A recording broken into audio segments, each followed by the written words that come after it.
Secret housewife. Priya Mumbai police में assistant sub inspector के पद पर तैनात थी।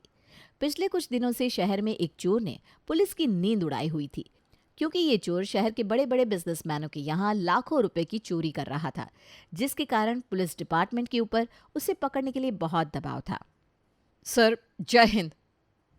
मैंने तुम्हारे ऑफिस में एक फ़ाइल भिजवाई है। तुम्हारे एरिया में एक हाईटेक चोर के बारे में पता चला है। उस चोर ने पूरे पुलिस फोर्स के नाक में दम कर दिया है। डिपार्टमेंट को तुमसे बहुत उम्मीद है। ज़रा उस फाइल को देखो और मिशन में लग जाओ। ठीक है सर, मैं अभी फाइल देख लेती हूँ। फोन रखने के बाद, राम सिंह, एसपी साहब ने कोई फाइल भिजवाई है क्या? लेकर आना जरा। हवालदार राम सिंह बड़बड़ाते हुए, इस ऑफिस में इतना काम है और करने वाला मैं अकेला। कोई कहता है यहाँ फाइल भिजवाओ, कोई कहता है वहाँ फाइल भिजवाओ, कोई कहता है FIR लिखो, किसी का पेपर लेकर आओ। अरे पागल हो जाऊंगा मैं एक दिन। आया मैडम। जल्दी जल्दी में राम सिंह 2 फाइल उठाता है और जल्दबाजी में वो दोनों फाइल उसके हाथ से नीचे गिर जाती है और उसके अंदर रखे हुए कागज आपस में बदल जाते हैं। राम सिंह जल्दी जल्दी वो कागज फाइल में रखता है और ऊपर वाली फाइल प्रिया के टेबल पर रखकर दूसरी फाइल पुलिस रिकॉर्ड में लगा देता है। तो ये है वो चोर जिसने पूरी पुलिस फोर्स को परेशान कर रखा है। बॉस ने बताया कि बड़ा शातिर है ये, इतनी आसानी से पकड़ में नहीं आएगा। फाइल पढ़ने के बाद प्रिया एसपी साहब को फ़ोन मिलाती है। सर, आपकी भेजी हुई फाइल मैंने पूरी स्टडी कर ली है, लेकिन अगर मैं एक नॉर्मल इंस्पेक्टर की तरह से इस केस को लीड करूंगी तो उसको पकड़ना मेरे लिए मुश्किल हो जाएगा। आप जानती हैं कि डिपार्टमेंट में इन लोगों की पकड़ अंदर तक होती है। हमेशा रेड से पहले ही सूचना उन तक पहुंच जाया करेगी। इसलिए मैं अंडरकवर एजेंट बनकर इस केस की जांच करने की परमिशन चाहती हूँ। ठीक है प्रिया, जैसा तुम सही समझो, लेकिन वो आदमी बहुत ही शातिर है। इस बात का तुम ध्यान रखना और अपना ख्याल भी खुद ही रखना होगा। जी सर, आप बिल्कुल परेशान मत होइए। मैं अपने बैच की टॉपर हूँ, बहुत अच्छे से ट्रेनिंग ली है मैंने। एसपी साहब प्रिया को अंडरकवर एजेंट बनाकर जांच करने की परमिशन दे देते हैं। अगले दिन अर्जुन ऑफिस से निकलता है तो वो देखता है सड़क पर एक लड़की अकेले में खड़ी हुई है। सर, आप मुझे शांति नगर तक छोड़ देंगे क्या? हाँ ठीक है, बैठो। देखो, मेरी बात का गलत मतलब मत निकालना, लेकिन इतनी रात को ऐसे ही किसी अजनबी की गाड़ी में बैठना सेफ नहीं होता। अर्जुन की बात सुनकर प्रिया उसे हैरानी से देखने लगती है। लेकिन घबराओ नहीं, मैं ऐसा वैसा लड़का नहीं हूँ। मेरे साथ तुम बिल्कुल सेफ हो। मैं तुम्हें एक जनरल सी बात समझाने की कोशिश कर रहा हूँ कि शहर में हर लड़का शरीफ तो नहीं है।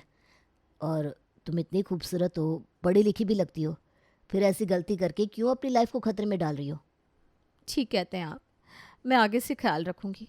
वो आज टैक्सी ड्राइवर की हड़ताल है ना, पिछले आधे घंटे से यहाँ खड़ी हुई हूँ, कोई भी टैक्सी नहीं मिल रही थी। फिर थक कर मैंने लिफ्ट मांगनी शुरू कर दी। बस यहीं आगे मुझे उतार दीजिए, थैंक यू।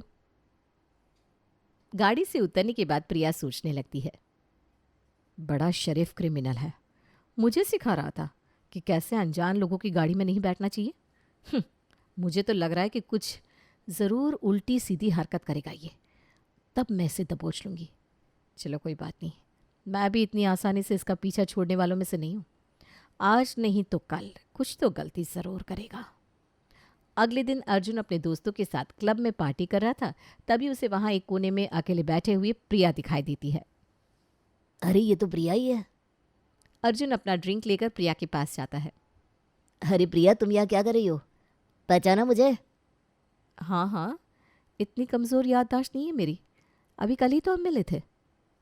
तो तुम मेरा पीछा कर रही हो क्या? अर्जुन की बात सुनकर प्रिया एकदम से घबरा जाती है। अरे यार, मजाक कर रहा हूँ, तू तो सीरियस हो गई। चलो, अब मिल ही गई हो तो आओ, हमें ज्वाइन कर लो। कोई है क्या तुम्हारे साथ? नहीं, मैं यहाँ अकेले आई थी। उसके बाद प्रिया अर्जुन के साथ चली जाती है। दोनों बैठकर बातें करने लगते हैं। दोनों आपस में नंबर एक्सचेंज करते हैं। तो इस कोइंसिडेंस को फ्रेंडशिप में बदल दें? हाँ, क्यों नहीं। कल मेरा बर्थडे है और मैं अपने बर्थडे पर बिल्कुल अकेली हूँ। तुम चाहो तो कल हम डिनर पर चल सकते हैं। अर्जुन प्रिया के साथ डिनर पर जाने के लिए रेडी हो जाता है। ऐसे ही एक के बाद एक उनकी कई मुलाकातें होती हैं और इन मुलाकातों में प्रिया अर्जुन को अच्छी लगने लगती है। 1 महीने के बाद, मैं तुम्हें पसंद करने लगा हूँ प्रिया, क्या तुम मुझसे शादी करना चाहोगी? अर्जुन की बात सुनकर प्रिया थोड़ी सी हैरान हो गई। अरे यार, अब ये क्या नया ड्रामा शुरू हो रहा है? क्या करूं, इसे सच सच बता दूं? प्रिया अर्जुन की बात का जवाब दिए बगैर वहाँ से उठकर चली जाती है। घर आकर वो अपने बॉस को फ़ोन लगाती है। सर, ये मिशन अब अलग ही डायरेक्शन में जा रहा है। अर्जुन मुझसे शादी करना चाहता है। ये आपने कहाँ मुझे फंसा दिया। देखो प्रिया, फ़र्ज़ के रास्ते में कुछ भी नहीं आना चाहिए। एक बड़ा क्रिमिनल पकड़ने के लिए अगर हमारे जैसे पुलिस ऑफिसर को छोटी मोटी कुर्बानी देनी भी पड़ जाए तो क्या फ़र्क पड़ता है। हाँ, आपके कहने का मतलब क्या है सर? मैं अर्जुन से शादी कर लूँ? अरे कर लो ना शादी। जैसे हमें अर्जुन के खिलाफ सबूत मिल जाएंगे, वो जेल में चला जाएगा और तुम्हारी ये नकली शादी भी ख़त्म हो जाएगी। ज़्यादा दिन की बात नहीं है, जल्दी ही हमें अर्जुन के खिलाफ कुछ ना कुछ सबूत तो मिल ही जाएगा। बॉस की बात मानकर प्रिया अर्जुन के साथ शादी के लिए हाँ बोल देती है और जल्दी ही शादी करके अपने ससुराल आ जाती है। बड़ी किस्मत वाली हूँ मैं, जो मुझे इतनी अच्छी बहू मिली है। लाखों में एक है मेरी बहू। ये अच्छा है माँ, बहू के आते ही बेटे को भूल गई आप। आज तक तो मुझे लाखों में एक बताती थी, अब अचानक आपकी बहू लाखों में एक हो गई आपके लिए। अरे बेटा, तू तो मेरा राजकुमार है। तुझे तो बचपन से लाड प्यार कर ही रही हूँ। अब चंदा जैसी बहू आई है, उस पर भी तो थोड़ा प्यार बरसा लेने दे मुझे। क्यों नहीं, खूब लाड बरसाओ अपनी बहू के ऊपर। पहली रसोई में। भाभी देखो, प्यार अपनी जगह है, लेकिन भाई आज पहली रसोई में खाना तो हम बढ़िया वाला खाएंगे, वो भी आपके हाथ का। उसमें कोई कॉम्प्रोमाइज़ नहीं चलेगा। तो बस आप फटाफट लग जाओ अपने काम पर। हम भी तो देखें हमारी भाभी के हाथ में कितना स्वाद है। क्यों नहीं, आप सब बैठिए, मैं अभी बना कर लाती हूँ। अरे यार, शादी तो हो गई मजाक मजाक में। अब यहाँ पर अच्छी बहू बनने का सर्टिफिकेट भी लेना पड़ेगा क्या? क्या करूँ, कुछ समझ में नहीं आ रहा मुझे। अरे मुझे तो दाल चावल भी ढंग से बनाने नहीं आते और ये लोग मांग रहे हैं 56 भोग। First impression is last impression तो सबके लिए होता है। तेरे लिए तो ससुराल का फर्स्ट डे लास्ट डे ना बन जाए प्रिया। क्या करूँ? प्रिया अभी किचन में खड़ी हुई गैस की तरफ देख रही थी, तभी अर्जुन वहाँ आता है। अरे क्या हुआ, तुमने अभी तक खाना बनाना स्टार्ट नहीं किया? खाना बनाना स्टार्ट तो तब करूँगी ना जब मुझे कुछ बनाना आता होगा। मुझे ये सब बनाना नहीं आता। अरे बाबा, टेंशन क्यों ले रही हो, मैं हूं ना। शादी तुम्हारे अकेले की तो हुई नहीं, हम दोनों की हुई है, तो खाना भी हम दोनों मिलकर बना लेंगे। चलो मैं तुम्हें बताता जाता हूँ, तुम वो करते जाना। तुम्हें खाना बनाना आता है? और नहीं तो क्या, खाना बनाना भी आता है, सबको खिलाना भी आता है। अर्जुन के रसोई में आते ही मानो प्रिया की सारी टेंशन दूर हो गई थी। अर्जुन तो खाना बनाने में एकदम एक्सपर्ट था। उसने जल्दी जल्दी सबकी पसंद का खाना बनाया और प्रिया पूरे समय रसोई में उसकी मदद करती रही और खाना बनाना सीखती रही। 2 घंटे के बाद देखो खाना तो रेडी हो गया, अब तुम अपने सुंदर हाथों से इस खाने को टेबल पर लगा दो। फिर देखो कैसे सब लोग तुम्हारी तारीफ करते करते जमीन पर गिर पड़ते हैं। अरे खाना तुमने बनाया है, मेरी तारीफ की इसमें क्या बात है? तुमने मेरी हेल्प की है खाना बनाने में, पूरा क्रेडिट मैं नहीं ले सकता भाई। अपनी फैमिली के लिए कितना रिस्पॉन्सिबल और अच्छा है अर्जुन। इतनी अच्छी प्यारी सी फैमिली है इसकी, फिर क्या ज़रूरत है ऐसे गलत कामों में इन्वॉल्व होने की? अपने साथ साथ अपनी पूरी फैमिली की लाइफ बर्बाद कर देगा ये लड़का। इतने सीधे सादे लोग हैं, पहली नज़र में देखकर तो कोई मान ही नहीं सकता कि ये अर्जुन चोरी करता होगा। सर, मैंने शादी कर ली है और मैं शादी के बाद अर्जुन की फैमिली के साथ रहने भी आ गई हूँ। I can not believe it sir कि ये लड़का अपराधी हो सकता है। अरे इतना प्यारा सा परिवार है इसका और अपनी फैमिली में सबका ध्यान रखता है। जो इंसान अपने परिवार से इतना अटैच हो वो चोरी जैसा गलत काम कर ही नहीं सकता। मेरा मन नहीं मान रहा। देखो प्रिया, अपने काम पर फोकस करो। इमोशनल होकर चीज़ों को हैंडल करोगी तो अपने लिए ही प्रॉब्लम्स खड़ी करोगी। और तुम्हें वहाँ पर फैमिली प्लानिंग करने के लिए नहीं भेजा है। अपने मिशन को याद रखो। सर मुझे याद है, मैं जल्दी ही अर्जुन के खिलाफ सबूत इकट्ठे करती हूँ और फिर उसके बाद यहाँ से निकलती हूँ। मेरे लिए भी इस तरह शादी करके किसी फैमिली में बहू बनकर रहना आसान नहीं है। आज रात को सबके सोने के बाद अर्जुन का फ़ोन चेक करूँगी। ज़रूर उसके फ़ोन में मुझे कुछ ना कुछ सबूत मिल जाएगा। अर्जुन के सोने के बाद प्रिया उसका फ़ोन चेक करने लगती है, लेकिन उसे तो फ़ोन में ऐसा कुछ भी नहीं मिलता जिसे सबूत के तौर पर पेश किया जा सके। बहुत शातिर अपराधी है ये अर्जुन। अरे सबूत ढूंढते ढूंढते मेरी हालत ख़राब हो गई, लेकिन इसके खिलाफ एक सबूत नहीं मिल रहा। अरे प्रिया क्या बात है, मोबाइल पर क्या कर रही हो तुम इतनी रात को? अरे कुछ नहीं अर्जुन, देख रही थी कितना टाइम हुआ है। अरे बाबा, अभी थोड़ी देर पहले ही तो हम लोग सोए हैं, चलो सो जाओ चुपचाप। हाँ आती हूँ। वो मेरी नींद टूट गई थी ना, तो मुझे लगा शायद सुबह हो गई है। प्रिया जाकर चुपचाप बिस्तर पर सो जाती है। क्या करूं ऐसा कि सबूत मेरे हाथ लग जाए। ये मिशन पता नहीं कब पूरा होगा। इस मिशन के पूरा होने तक मैं एक अच्छी कॉप चाहे बनूं या ना बनूं, लेकिन एक अच्छी हाउसवाइफ बनना ज़रूर सीख जाऊंगी। हाँ, चल सो जा प्रिया, सुबह उठकर झाड़ू पोछा बर्तन खाना बहुत काम है। अरे यार, कितना काम करवाते हैं ये लोग एक हाउसवाइफ से। अगले दिन बहू इधर आओ बेटा, ये देखो तुम्हारे ससुर जी और मैं तुम्हारे लिए ये मुंह दिखाए का गिफ्ट लेकर आए हैं। इतने दिन हो गए तुम्हारी शादी को और हम लोग जैसे भूल ही गए थे, नई बहू को मुंह दिखाई भी देनी होती है। बहू बनकर रहती नहीं है, हमें तो यही लग रहा है कि घर में एक बेटी आ गई है। अरे रहने दीजिए आप, पैसे बचाने वाली बातें मत करिए। जल्दी से जेब ढीली करके मुंह दिखाई बहू के हाथ में रखिए। भाभी मैं अभी जॉब तो नहीं करती, लेकिन आपके लिए ये वेडिंग गिफ्ट खरीदा है और इसके लिए पैसे मैंने किसी से मांगे नहीं है, अपनी पॉकेट मनी से जमा किए हैं।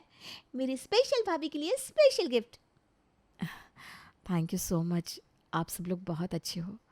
मैं बहुत किस्मत वाली हूँ जो मुझे ऐसी फैमिली मिली है। अचानक से प्रिया की आंखों में आंसू आ जाते हैं और वो दौड़कर अपने कमरे में चली जाती है। ये क्या कर रही है प्रिया तूने अपनी और इन लोगों की लाइफ को एक गेम बना लिया है। अपने मिशन के चक्कर में कितने सारे लोगों के इमोशंस के साथ खेल रही है तू। मम्मी जी, पापा जी, निधि, इन लोगों को तो यही लगता है कि मैं इस घर की बहू हूँ। सब लोग कितना अटैच हो गए मेरे साथ, और मैं बस बहुत हो गया। जल्दी ही ये सब खत्म करना पड़ेगा। अर्जुन के किए की भरपाई उसकी फैमिली नहीं करेगी। दोपहर के समय प्रिया बेटा, शाम को तुम्हें अर्जुन के साथ मंदिर जाना है माता रानी का आशीर्वाद लेने। हमारे खानदान की परंपरा है कि नई दुल्हन मंदिर में जाकर देवी का आशीर्वाद लेती है। ठीक है माँ जी, जैसा आप कहें। प्रिया और अर्जुन गाड़ी में बैठकर मंदिर जाने के लिए निकल जाते हैं। तभी अचानक प्रिया की नज़र सड़क पर एक घायल कुत्ते पर जाती है। ओह बेचारा, कितनी चोट लगी है उसे। लगता है किसी गाड़ी से एक्सीडेंट हो गया है। प्रिया की बात सुनकर अर्जुन गाड़ी रोक देता है और दौड़कर उस कुत्ते के पास पहुंच जाता है। प्रिया, इस बेचारे को बहुत चोट लगी है, इसे इलाज की ज़रूरत है। चलो इसे डॉक्टर के पास लेकर चलते हैं। आर यू श्योर तुम इसे डॉक्टर तक लेकर जाओगे? अरे वाई नॉट, ये भी तो जीता जागता है, इसे भी दर्द होता है।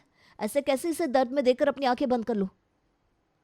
बातें तो ऐसी कर रहा है जैसे कितना मसीहा हो।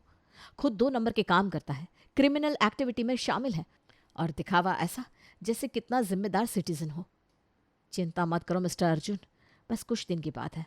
जैसे ही सबूत मेरे हाथ लगेंगे तुम सीधा सलाखों के पीछे जाओगे और मेरे कंधे पर एक स्टार बढ़ेगा स्वालग।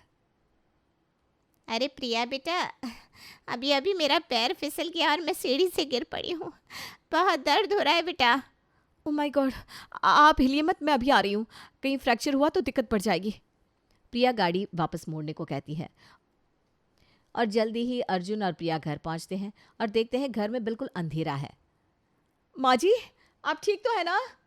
तभी अचानक से उसकी ननद आकर कमरे की लाइट ऑन कर देती है। पूरा घर गुब्बारों से सजा हुआ था। हैप्पी बर्थडे भाभी, जन्मदिन की बहुत बहुत बधाई हो बेटा। ओह गॉड, तो ये सब आप लोगों का प्लान था? हाँ नहीं तो क्या। अरे भाई, पहला जन्मदिन है तेरा, शादी के बाद खास तो बनाना ही था। अरे माँ जी, लेकिन उसके लिए चोट का बहाना क्यों बनाया आपने? मेरी तो जान ही निकल गई थी। ये गलत बात है। हाँ बेटा, मैं जानती हूँ तो कितनी परवाह करती है हम सबकी, लेकिन क्या करे, कोई तरीका ही नहीं सूझ रहा था तुझे सरप्राइज करने का, इसीलिए तो फ़ोन कर दिया। लेकिन मैंने तो किसी को बताया नहीं था आज मेरा जन्मदिन है। अरे तेरे न बताने से हमें क्या पता नहीं लगेगा? मैंने सुन लिया था सुबह जब तेरे फ़ोन पर तेरी किसी सहेली का कॉल आया था ना। इस परिवार में कितने अच्छे हैं सब लोग। पता नहीं क्यों मुझे इनके साथ ये सब करना पड़ रहा है। जब इन्हें पता लगेगा कि मैं इनकी बहू नहीं, इनके बेटे को जाल में फंसाने के लिए इस घर में आई हूँ, तो क्या बीतेगी इनके दिल पर। प्रिया के जन्मदिन की पार्टी चल रही थी, तभी उसका फ़ोन बजने लगता है। Yes sir. प्रिया, कड़ी निगरानी रखना उस पर। इंटेलिजेंस की खबर है कि आज शाम 8 बजे एक डील होने वाली है। लेकिन सर, अर्जुन तो मेरी आंखों के सामने ही खड़ा है। हो सकता है ये डायरेक्टली इन सब चीज़ों में इन्वॉल्व ना हो और इसने कुछ लोगों को हायर कर रखा हो। फिलहाल तुम लोकेशन पर पहुंचो, मैं तुम्हें एड्रेस भेज रहा हूँ। जी सर, मैं अभी पहुंचती हूँ। प्रिया बहाना बनाकर अर्जुन को घर पर ही छोड़कर तुरंत बॉस की भेजी हुई लोकेशन की तरफ निकल जाती है। कुछ देर में वो लोकेशन पर पहुंचती है तो देखती है वहां पर एक डील चल रही थी।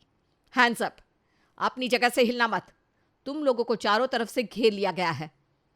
प्रिया जैसे ही आगे बढ़ती है तो सामने खड़े शख्स को देखकर उसके होश उड़ जाते हैं। अरे माधो, तुम यहाँ क्या कर रहे हो? क्या कर रहा हूँ उससे क्या मतलब है? तो मैंने पता तुम यहाँ किसे पकड़ने आई हो? वही कर रहा हूँ प्रिया। इसका मतलब तुम अर्जुन के साथ मिले हुए हो? मेरे सगे भाई होकर इतना बड़ा धोखा दिया तुमने मुझे। अरे मैं किसी से मिला हुआ नहीं हूँ। कौन है ये अर्जुन? मैं किसी अर्जुन को नहीं जानता और मैं किसी के साथ मिलकर काम नहीं करता। मैं खुद रिस्पॉन्सिबिलिटी लेता हूँ अपने काम की। मतलब ये सब जो शहर में चल रहा है उन सबके पीछे तुम्हारा हाथ था? अरे दीदी, क्या पुलिस वाली बनेगी रे तू? एक ही सवाल को 10 बार पूछ रही है। एक बार कन्फेस तो कर लिया ना मैंने। हाँ भाई हाँ, मैं कर रहा हूँ। अब और क्या सुनना चाहती है? अगर ये सारे चोरी के कांड तू कर रहा था तो फिर मेरे पास फाइल में अर्जुन की फोटो कैसे आई? और ये सब क्या मिसअंडरस्टैंडिंग है? प्रिया अपने भाई माधव को गिरफ्तार करके थाने में ले आती है और अर्जुन को भी थाने में ही बुला लेती है। माधव तो पकड़ा गया है, लेकिन अर्जुन, तुम्हारी फोटो उस दिन थाने में क्या कर रही थी? अब मुझे और कंफ्यूजन नहीं चाहिए, साफ साफ अपना गुनाह कबूल कर लो। अरे कौन सा गुनाह कबूल कर लूँ जब मैंने कोई गुनाह ही नहीं किया? कौन सी फ़ोटो की बात कर रही हो तुम? मैं तो आज तक जीवन में सिर्फ एक बार थाने गया हूँ, और वो भी अपनी गाड़ी लड़ने की कंप्लेंट कराने के लिए। उस समय पुलिस वालों ने मेरी एक फ़ोटो ली थी। अब मुझे नहीं पता मेरी फ़ोटो का तुम्हारे पुलिस डिपार्टमेंट ने क्या इस्तेमाल किया। एक मिनट, हवालदार, जरा अर्जुन सक्सेना की फाइल निकाल कर लाओ। उन्होंने एक एफआईआर लिखवाई है ना? उनकी गाड़ी को रास्ते में अज्ञात लोगों ने टक्कर मार दी थी। हवालदार फाइल लेकर आता है तो उस पर प्रिया को अपने भाई माधव की फोटो दिखाई देती है और उस फोटो को देखते ही उसे सारा माजरा समझ में आ जाता है। मुझे माफ़ कर दो अर्जुन, मैंने तुम्हें क्रिमिनल समझा था और सीक्रेट एजेंट बनकर इस मिशन के लिए ही मैंने तुमसे शादी की।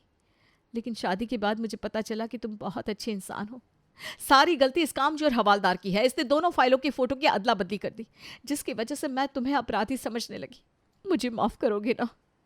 मैं तो अभी तक सदमे से बाहर ही नहीं निकल पा रहा हूँ कि मेरी सीधी सादी हाउसवाइफ बीवी एक सीक्रेट पुलिस वाली निकली। माफ़ी मांगने की कोई ज़रूरत नहीं है, तुम तो बस अपना फ़र्ज़ निभा रही थी। मुझे तुम्हारे ऊपर गर्व है प्रिया। इतना कहकर अर्जुन प्रिया को गले लगा लेता है और प्रिया के मन से भी अर्जुन की नकली पत्नी होने का गिल्ट खत्म हो जाता है।